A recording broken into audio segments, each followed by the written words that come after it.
Earlier this week, I was saying to Sarah that I was having trouble with my sermon. I just it wasn't coming together. I didn't know exactly what I was going to do or how I was going to say it or even what I was going to say. And she turned to me and said, "Well, it's Mother's Day. Aren't you preaching about hell?" Now, for those who've been here a little while, you know that's a bit of an inside joke because one year, many years ago, when I was much younger, I, for some reason, decided I needed to preach a sermon about hell. And I didn't check the calendar. So I wrote my hell sermon and I came on Sunday morning of Mother's Day and preached it. So all these nice ladies who came to hear some honoring words and some nice things about mothers had to sit through a sermon about hell. That seems fine. No, it didn't. So ever since then, I've paid attention. I know that this is Mother's Day coming up.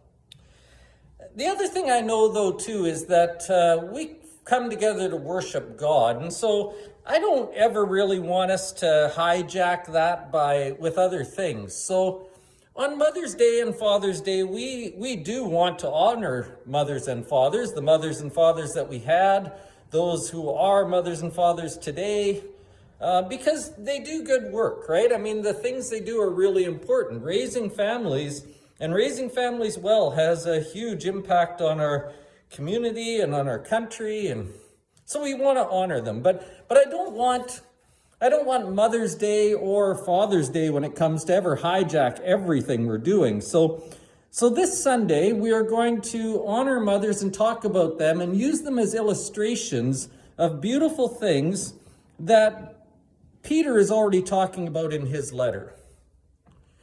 In 1 Peter chapter 5, that's where we are this week, Peter's writing to the leadership of the church. He's writing to the elders. And he's telling them what they ought to do and how they ought to act. Now, the danger in this section is that you're going to skip over it because you aren't an elder. This isn't your position. These aren't your instructions.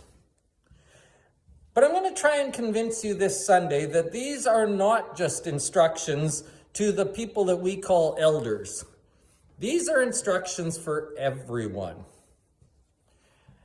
We need everyone to hear these things because we need everyone to be spiritual leaders, and we need everyone, more importantly, to be spiritual parents. I think what Peter talks about in this section and how he tells them to act is how a good parent acts with their child. And he wants these people, the leaders and everyone else, to do these things with the church. He wants them to be good spiritual parents. So I'm going to try and convince us this Sunday that it is our job to be spiritual parents, and there are ways for us to do that. There are things we are being asked to do. The sermon title is simply The Need for Spiritual Parents. I think it's a good lesson because it's going to be very practical, and I think it's one you could invite lots of people to because they are expecting maybe to be invited to church on Mother's Day, and we will honor mothers in it, but we will keep our focus on the Word of God as well. So, the need for spiritual parents. In our Bible study, we are going to start a section in 1 Kings. We're going to start a section that talks about the building of the temple, and that lasts from chapter 5 to the end of chapter 9. We're not going to read that entire section. We're going to be in those sections for maybe the next 2 or 3 weeks, but we're not going to read every verse. So if you like reading ahead and if you like knowing what's going on before you get to class, 1 Kings 5 through 9 are the chapters to read. But if you're not the one who likes to read ahead very much, I do have some homework for you. I need you to think about this. Why was the temple so important? I mean, David wanted to build a temple to God, and God told him no, he couldn't, that his son was going to do that. And then Solomon comes along, and one of the first things he wants to do is build a temple to God. Now, there are some really good reasons for that. And I want you to think about what they might be. Our first question on Sunday morning is, why was the temple important?